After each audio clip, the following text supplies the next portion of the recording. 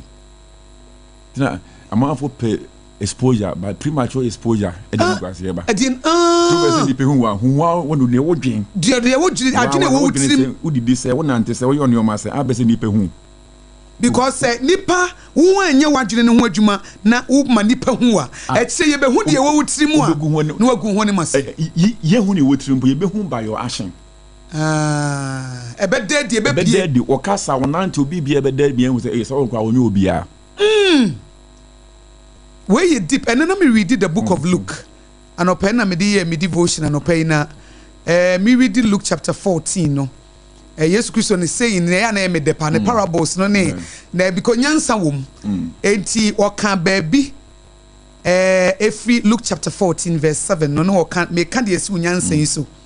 And I'll say, so he told the parable to those who were invited when he noted how they chose the best places. And like I say, when you are invited by anyone to a wedding feast, do not sit down in the best place, lest one more honorable than you be invited by him. And he who invited you and him come and say to you, give place to this man. And then you begin with shame to take the lowest place. But when you are invited, go and sit down in the lowest place, so that when he who invited you comes, he may say to you, friend, go up higher. Then you will have glory in the presence of those who sit at the table with you. For whoever exalts himself will be humbled, and he who humbled himself will be exalted. It is all kind of me or se men kwatena Debbie. Kwatena chire. Fees what or kwatena chire would do baby a near me from nebra. And on efe. It is a wotna see ya wadwene no e ho adwuma. E hunu baby a wotoste ni baby enkoye. Or ask you say no, I need to me adjust me adapt. Even adwene be kire wo say wo tie chire no obesua de. Enti mo ba mu say ya fa metrani mu. Ya fa metrani mu fi go tie chire no. Sua de. Eno so ye deep bi ade ma me awie. Enti me ko ba bi. Na ya fa metrani mu a me fa ho mpo bi ko me say me sua de. Wo so sua de. Bi wo go na wo je na wo je. E say wo tie ni mu kra nkofo hya wo dodo.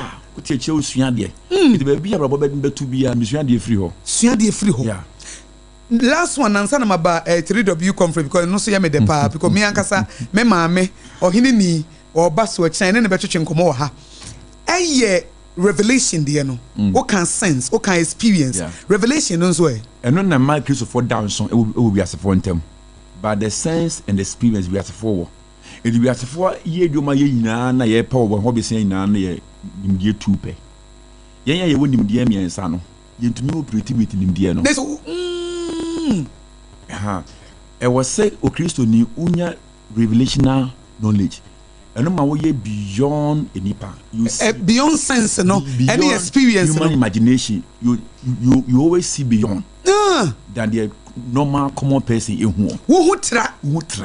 Nipe nesu no unsum. Let the we say I'm strong, because I'm rich. Because when him bibi, no na ye revelation no. Uno here na usu me hu atrasi sika wachile. Jesus saw beyond the pain. He saw beyond the shame. So he was able to endure.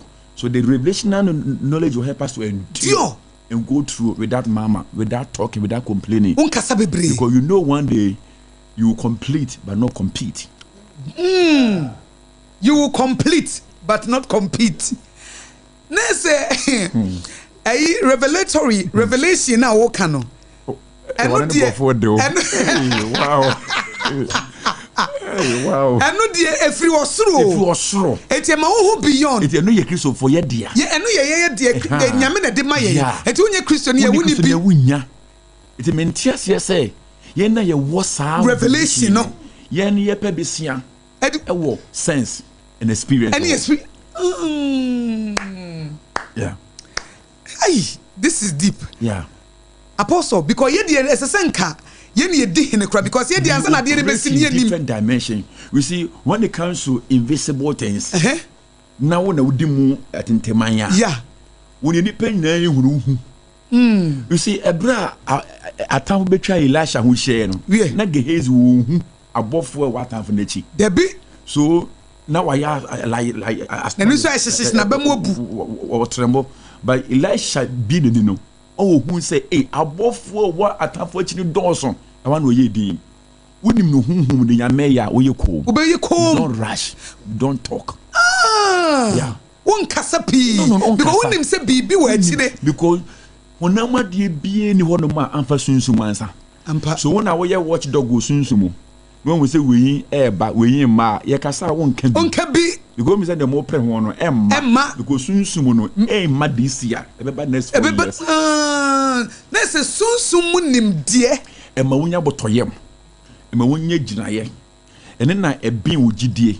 Esan ekuku esan no woni da so yie. Emma wan wudi a wan awte ase. Wow. Eti na wo kan say Yesu hu say was for the joy set before him. Etu amanfo twen ko for aso no de tare. Me pe police case bia. Mo de munya me na me nko wu mi wo. Yeah. Because minimum nyama wa chire. Oh, your experience, oh, your sense, but me revelation. Revelation ye ntwa aso. Ye nkunto kwa ye di fam. Sadri no. E Satan mere. Ese so di hene. Munyai na beyond omom de achi no. Omo me mere beba. Me beba. Because ne dia ne ye 3 days pe. Yeah. Ba me dia ne dia. Ni revelation no obeto ne nsa. Obedi atem. Anya bayama ne ye. Obebo dua me yakoda ne wanto aso. Because we knew revelation. Obeza ko bodu yakra manafu asa adoa. But say we revelation obe say there be we hm. This is passing away. This is fleeting. Bibi ewe chire. Recently obe bi frame me na oni me di nkomo na apostle ka me say ne kru yes amema no asesa woni emakọ sesa woni emakọ sesa na bibia ketunye se bia ejida bibia brusu bia de ketua bi sesa ne ema sesa woni ema na akọ pacho ne ebuko todwe sa na wasan ba na oho na abema na so ama na woche ompake na ne ema na wonfiri ti be won ofre me eti won me kasa me bompa e wo mitirim ena me say ma me wo se wo de akọ but this time around the men through bia mpa ne chew na de me hu wo mu ne say say bema no so yedie bi e ba o mane nya enti say promotion bi ba ena Canadian visa bi ba but owo aware na se a bema ne mane nkoje da enti wo se nyame nyansemu no at that time na bema ne se won pack ne yema nko no okwa you are not reporting to any man enti you are on your own to betimi akoje promotion no na waje eyiro nso aka ho ne Canadian visa no a da bia promotion ba bema ne se ma anye eti pack oni ma komeja wo no na nye se be sai no ebe ni yie but then am se no onim revelation ti no all pamo na mana kono na ne hia no ha no de enkrofo beka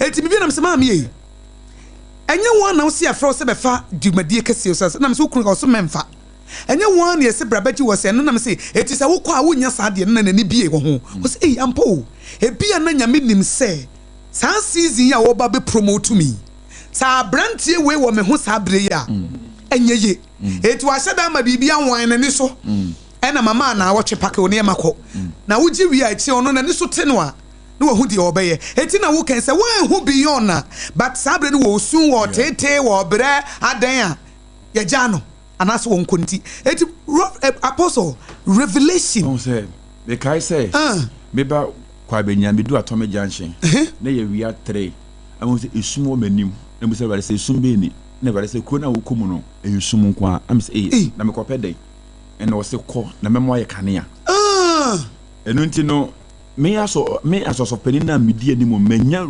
revelation me ko ye first asundan ye bubugu ye ye chimi ko to the hank of gominsa headquarters second asundan say bubugu ye o kwa benya ma fenu makoda sense asori ho a lot benya make just so wo be ma kanea e wo sumu etin ko foto make just so la solo wa dom na atikwa benya like brakrom ni ade ba menya revelation bi say me kanea e wo ha enti sa kanea na metifi nya me nche na me twen it me found say police ba be che me asase ho they make headquarters ibuma sondan me dey si ja solve asofo ja solve me fam me bre eno me hwe ho me hwe tra because me kanea bi e beba wo chena ene apa Royal Beauty kwa benya one of the powerful churches yeah and you know I remember say those days no kwa benya na do na bese wo ma betena about 18 years ago to 20 years ago me fa no nte oyo na me fa bro ene mo piti kro ni mu nyina obi be si dan bo metenam tene honi nyini enkon sha me hye kro ni mu nyina ni na abam wow kwa benya asase boarding ene de kwa benya untimi nto Accra asase a ne boarding miensa kwa benya wow yeah. But because of the ene wo unti Apostle that me no be di revelation no nkomo but mama ni because enche 2:30 na me bre na ye binti ye ni 3W conference na no me nam na me hu billboards bi wo atomic runabout na me hu se gugu obebre na me hu ma na me hu mi ankasa ye maame ohini ni SOMPA kumase ono nso ka ho na me nua ba PSC Esther Moni ade Tego sisters me wo tasano baptist ntina no kra ye di jubilee anniversary na Tego sisters for beto nyoma ni ade ene ani ade na me na bema eshem fifi aze pa no wapa mo na ade magiri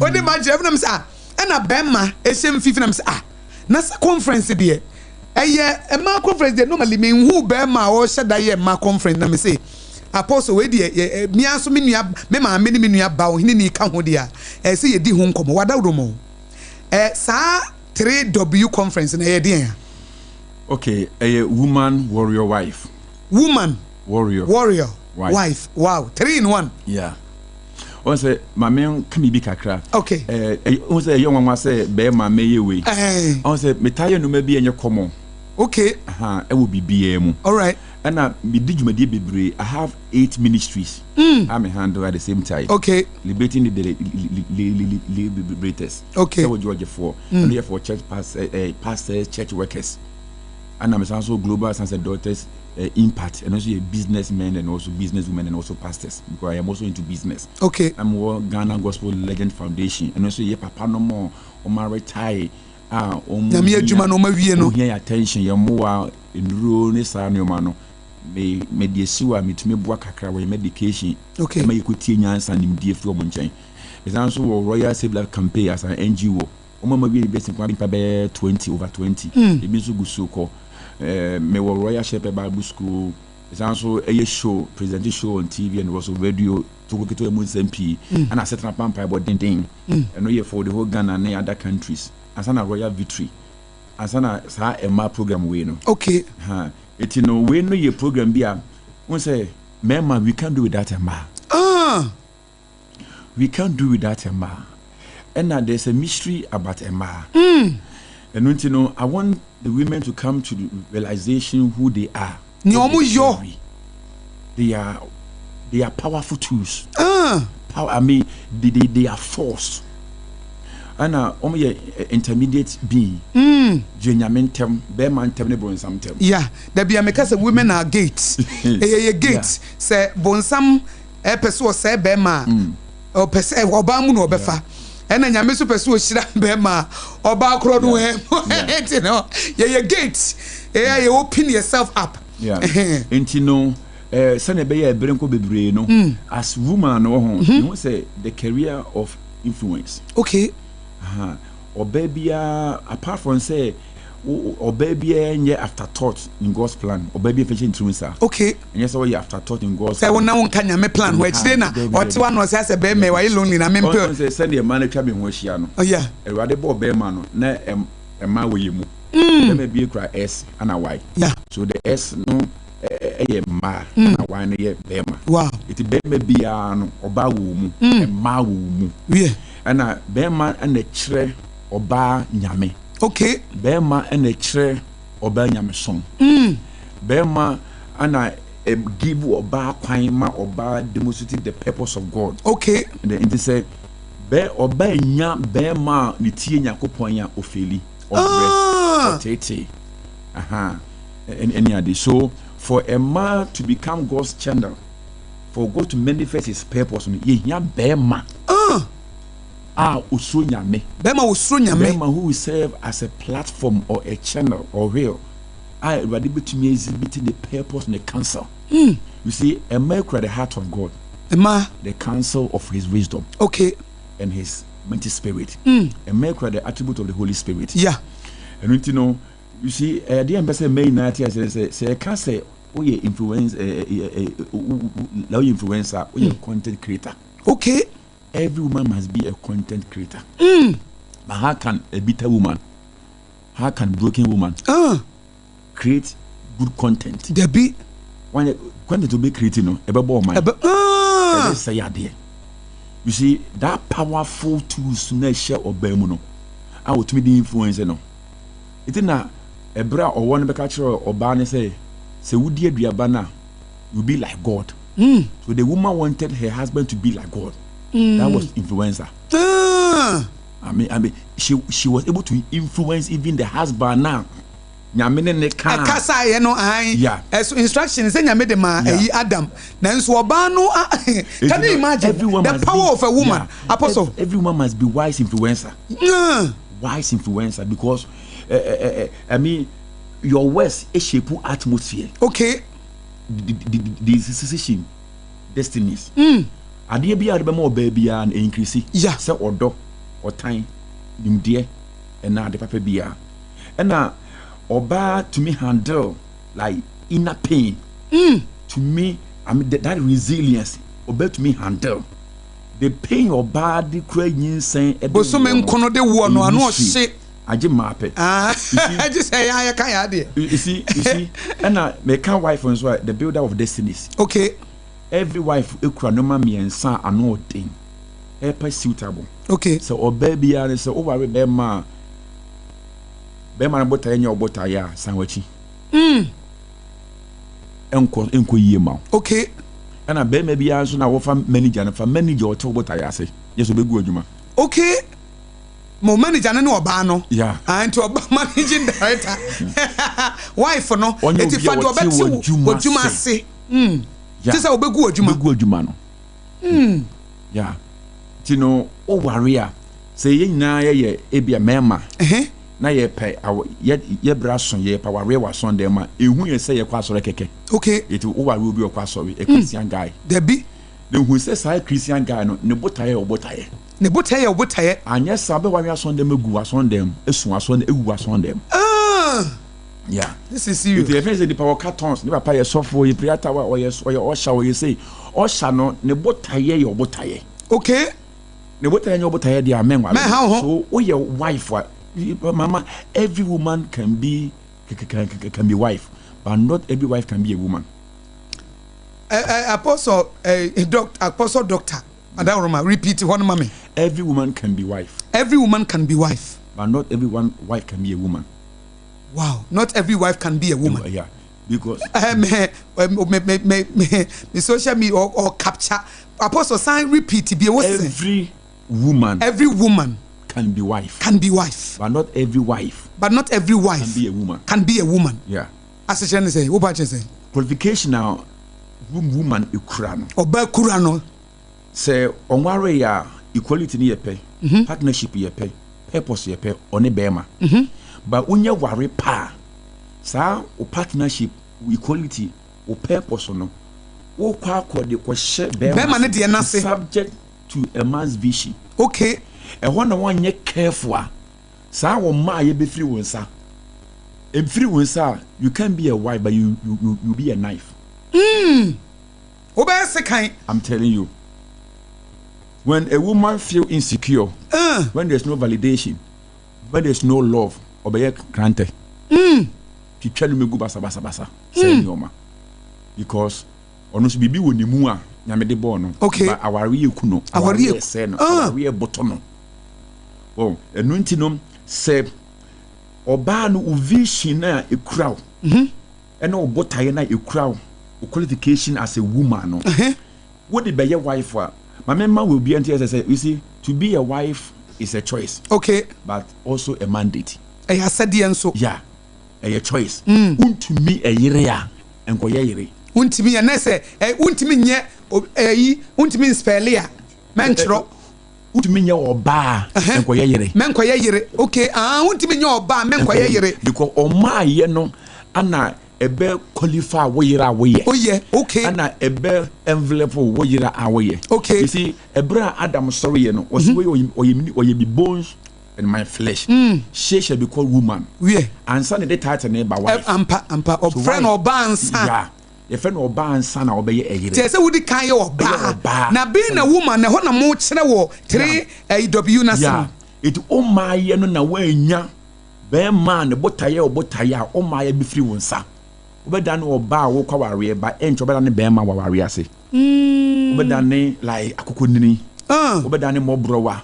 When you're careful, woman, marriage will strip you naked and collapse your vision, your dream. But next, any concern can pass. Say we are more brave. Equal, know your bar. But what done a no, or do no baby? You say, what you wouldn't hear it open in Crano. Every woman is a covenant keeper. Okay. An atmosphere setter. Okay. What's set the atmosphere? Set atmosphere setter. So, Obani determine fear or door and spiritual climate, you know, Obani, a chere, and also pound one, her loyalty and commitment create stability in the home. Okay. Yeah. And then, you know, these are so bad BIT, as I say, who is suitable helper.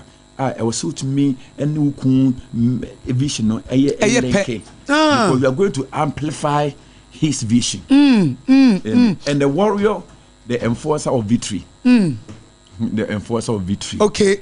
Yeah, and no baby ape. Okay. So baby ape baby woman or in a car or in a juma, or a warrior, minya madia me pe me kwame abroach say. But you see, you good to be a career woman. But you see your womanhood. And yeah, you know what's man top form. Deborah was a wife, a prophetess, and also a judge. Oh, you need now. Oh, you need now. Boom. Next, baby, you bet me and you now. Yeah, Tina's all battery will be conference. There's a way about bet me and you now. Bet me and ya. You can still be the woman. Yeah. You can still be the wife and also the warrior. Bold and fearless. Strategic thinker. Persistent fighter. Spiritual authority. Breaker of cycles. Wow. Yeah, every warrior or baby. Now suppose who be any man say a powerful power because words are bossy and no shit. Yeah. I see a young Yankupon cry a pew. Tino Bania Quenya obedient Yabania Mepen or would you be Toman? Because some of the said, Yamia madam instructions. Now about the contrary voice about see Obano. Yeah. Except the power of the woman. Or your influencer or your content creator. Wow. Creating new content, I'm more bear man. When you followers. About so one moon, I won't quite say, or met me a baby in a secretary be woman and a chance here that bay can want some control. You wouldn't actually a free gate. Okay, will be able to be. Maybe or bar on warrior, or bar wawari, or bar with jawari, or bar nuku, or baby. So your bank one dear baby. Maybe never to me a baby. If it's a Sunday, a match who is Shiano. So now your bearman now be tea. You can also handle home well and give that space for a woman to exhibit and manage your life well. Na or baby a bit me about the kind a basso da bay. But a basso 28 a Friday ya. Next watch next year. Friday ya no pa 8 a.m. by 12 near pong. Okay. And we are not paddy and the number 5 a.m. to 9. 5 p.m. sorry, 5 p.m. to 9 p.m. Okay, no, you're ready, no. And a Saturday near Anopa 8 to 2 p.m. And that's a Saturday boy be Anopa. Anopa. Okay. Okay. Yeah. Now, you mean him say maybe ba mi ankasa ye nua ba ohini ni on a special Friday Anopa. On a Friday no special se akasa ho. Nyame adom akina fa ne brɛ me wɔ ha. Na me interview no because sompa de ni fie. Amen. Sompa eti fees ɔkina ohini ni wɔ ha.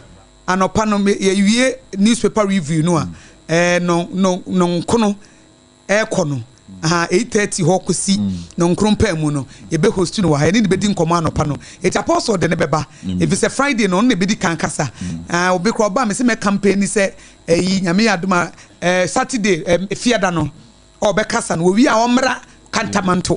I say yes so sompa ye ko Kantamanto ye ko broadcasting live from Jomho afa radio so e ba me kata so Mr. Bomodin say obetimi aba enyo no nkwan me hu ma bebre wo habobo so ma ye wo me hu etego Apostle Dr. Selina. Okay. Ana Apostle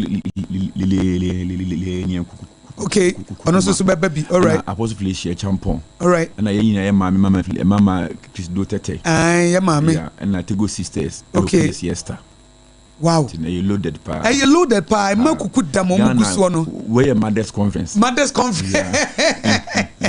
Eti we dey etie for many apostle Dr. Solomon Odro. Ene ye twetwe nkomo afa na brabo wama ya desua pa na oye conference bia mama se be ma ye conference ama mama dia na se man nyina ye body chidom ye 3W conference woman wife warrior thou perfect creation na eba so efiada ena afenso memenda na ya nkasa sompa ya ye diem enti na ya host ya ye diem ohini ni wono beka se fiada no pa no enti na dwumadi no bekoso wo hin apostle yenim say ye fiada morning session ye 8 a.m. to 12 p.m. and then ready ye 5 p.m. to 9 p.m. and on Saturday so 8 a.m. to 2 p.m. na nyame ya adomo a ehimfa na dwumadi bekoso kwa benya he ya Royal Victory Family Church udukwa benya Pima Filling Station ene ye hwanimo. Okay, Royal Victory Family Church International. Royal Victory Family Church International ho ena dwumadi ne bekoso ntimu a ohini ni mu nhia no nyame ya dom afiada no pa munko hia na cha no pa ebe interview no ha PSA Estance ho chese makuku damo a omo nyina ye ma wo hwe wo mo a obetime nya bibi edi afrim apostle wasem a etwato a wode ebema na mene wo asori dwumadi no so de mesre emanyina ne se wo ya wa fam amane a wakom de ato wabubu no obetumi asan sori ema wo ma ya san so esibu biem ti mehye manyina nkran se umuye nkwan de enseye wow se ne owo awode a abato metumi nyina mbosome nkron no sana you can grow up yourself again, you can bring something new again. Obi wo no asan nyimbiem no asan nyimbiem no asan nyimbiem nyame ache mu womb not tomb. Okay, womb not tomb, not tomb. Every woman be a womb but not tomb. Tini kwanse wuwo debi eni kwanse situation bi ama wuwo wukunu kura wuwo eni kwanse wuwo wa brabom bibia tumi fifi wo mu. Okay, bibia tumi yeye wo mu nyame sure baby apostle so say free on but you free sikatua bi enim anopa no 8 ne yebeduru aye ntua hwe oh debi untua hwe Royal Emma kuku dam we nyina achi ohini ni mu nyina Tego sisters mu nyina Reverend Christy do tete mu nyina e free di mama nyina ye ni aso se wa hyehyɛ di number betumi afre. Okay, fatu di mama 0249 okay 144 208 0249 144 208 and our office number 0244 883 702. Okay, apostle sasi suma ebiem 0244 okay 883 702. Okay. Apostle social media handles for my na obi wa no pese o follow whether TikTok, Facebook, Instagram, Facebook and YouTube in Apostle Solomon Odro. Apostle Solomon Odro ehɔ no a apostle ye beda se wo kina no wo hini ni wo de ne bremia na wo wo ha ide ne ye ne mu nyina edi nkomo abam e de afa 3W conference no ye ne asose sompa ye ton safre wo bae na no ya bedi wa brabo why inspire pa wa ma ye nim de wa ma mi ankasa me social media de otie chire channel live no fees wo no wa ye boko wa learn mi ansoma learn bebre e de afrim tinya me ya do mebrepam no ebesa na wahia yɛda ase pii wie etiefo enkomo ayeti Apostle Solomon Oduro ene ye na twetwe nkomo wono na 3W conference woman wife warrior nyame adoma efiada ena eba so na memenda no panti ochina wode ohene ni bebre me anopa na wa ha danso a na yabɔ nkomo wa ha so mpa nkomo o hostu ewo ho na obanso na ya campaign se fiada na okasa wie oba kantamanto na obeye dede kakra nti ene kantamanto de oboa o jai ebeye gige ne na behia efiada no so na be kasa wa no pati be kasa so pon omransa na osako kuma se o ma no ma ye MWHO asem ho na enkoyie pa atiefo ye from yakosu agwa obaju betimi afrem yakosu nshira na apam ohene yere school fees and afeso Jeremiah Simpson woman ehye chemisori si Professor Kobila Abuchi ono nso ede for God and come to dwumadie no eba na wato so wie ya na ye de dwumadie eye for God and country wie na ye de hot bite kase ebo no aba 5:30 na ye de hot bite aba hot bite wie ya ape na ye de third service no nso no na prophet mango day enso edi aba kan hu no se efiada mo be hia ye ewo Kantamanto market wachina no panso hia me ebra me ne ohini ni ebe twetwe nkomo ewo sompa 106.5 FM akra yere mu nyina ase endpoint omyo